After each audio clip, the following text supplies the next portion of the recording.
বেগম খালেদা জিয়ার ছায়াসঙ্গী ফাতেমার পরিচয়। কোনো চাওয়া পাওয়া নেই, অথচ খালেদা জিয়ার ছায়া হয়ে নিজের জীবনটাই পার করে দিচ্ছেন। বেগম জিয়ার গৃহকর্মী হিসেবে কাজ করছেন, তার সাথে জেলেও গিয়েছেন। নানা নির্মমতার সাক্ষী হওয়া সেই ফাতেমা এবার খালেদা জিয়ার লন্ডন সফরেও তার সঙ্গী হয়েছিলেন। ফাতেমার কোনো রাজনৈতিক পরিচয় নেই, তিনি মানবিকতা দিয়ে সবার হৃদয় জিতেছেন। তার সম্পর্কে মানুষের খুব বেশি জানাশোনাও নেই। তবে খালেদা জিয়ার সাথে তাকে সব সময় দেখা যায়।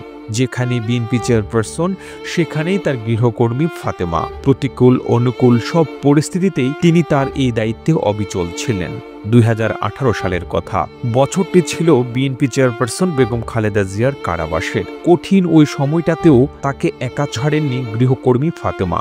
স্বেচ্ছায় সাবেক প্রধানমন্ত্রীর কারাবন্দির সঙ্গী হয়েছিলেন তিনি। জেল ও হাসপাতালে থেকে দীর্ঘ অনেক দিন সঙ্গ দিয়েছেন খালেদা জিয়াকে। জেলে যাওয়ার পরপরই ঢাকার কেন্দ্রীয় কারাগারে ব্যক্তিগত গৃহপরিচারিকা হিসেবে ফাতেমাকে রাখার অনুমতি পান খালেদা জিয়া। বেগম জিয়ার আইনজীবীর আবেদনের পরিপ্রেক্ষিতে ঢাকার বিশেষ জজ আদালত 5-এর বিচারক ডক্টর আখতারুজ্জামান এই নির্দেশ দেন। এরপর থেকে বন্দি দশায় খালেদা জিয়ার সেবা করেছেন ফাতেমা।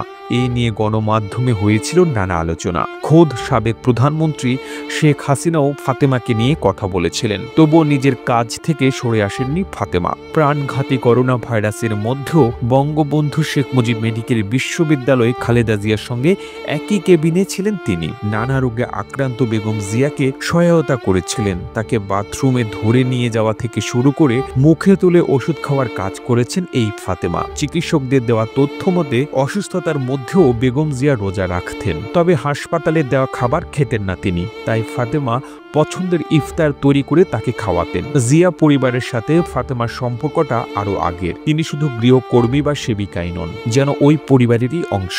ঢাকার গুলশানের বাসা থেকে যখন দুর্নীতি মামলার রায় শুনতে আদালতে গিয়েছিলেন খালেদা জিয়া, তখনও গাড়িতে তার সঙ্গে ছিলেন ফাতেমা। সেখান থেকে জেল হয়ে বিএনপি চেয়ারপারসনকে যখন শর্ত সাপেক্ষে মুক্তি দেওয়ার সিদ্ধান্ত হয়, তখনও তিনি ছিলেন। মুক্তির পর বিএনপি নেত্রীর জন্য প্রস্তুত করা হয় ফিরোজা বাসভবনটি। খালেদা জিয়ার সঙ্গে ফাতেমাও উঠেছিলেন সেই বাসায়। নিজেকে রাজনীতিতে যুক্ত না রাখলেও রাজনীতি নেতিবাচক প্রভাব পড়েছিল ফাতেমা ও তার পরিবারের উপর। চিকিৎসার জন্য 2019 সালের 1 এপ্রিল বেগম জিয়াকে হাসপাতালে আনা হলে তার সঙ্গে ফাতেমাকে দেখা যায়। তখন তাকে নিয়ে একটি প্রতিবেদন প্রচার করেছিল 71 টিভি। ওই প্রতিবেদনে ফাতেমার বাবা রফিকুল ইসলামের সাক্ষাৎকার ছিল। তিনি তখন দাবি করেছিলেন 1 বছরেরও বেশি সময় ধরে তার পরিবারকে কোনো টাকা দেওয়া হচ্ছে না। টাকার অভাবে ফাতেমার 2 সন্তান স্কুল ছেড়ে মাদ্রাসায় ভর্তি হওয়ার মতো অবস্থায় পৌঁছেছিল বলেও দাবি করা হয়েছিল ওই প্রতিবেদনে। অবশ্যই অভিযোগগুলো উড়িয়ে দিয়ে বিষয়টি নিয়ে বিভ্রান্তি ছড়ানোর দাবি করেছিলেন বিএনপি নেতা রুহুল কবির রিজভী। 71 টিভির সেই প্রতিবেদন নিয়ে ক্ষোভের সঙ্গে রিজভী বলেছিলেন, আমরা খোঁজ খবর নিয়ে জেনেছি ফাতেমার বাবাকে প্রাণনাশের হুমকি দিয়ে ভয় ভীতি দেখিয়ে ম্যানেজ করে ওই সংবাদ প্রচার করা হয়েছে।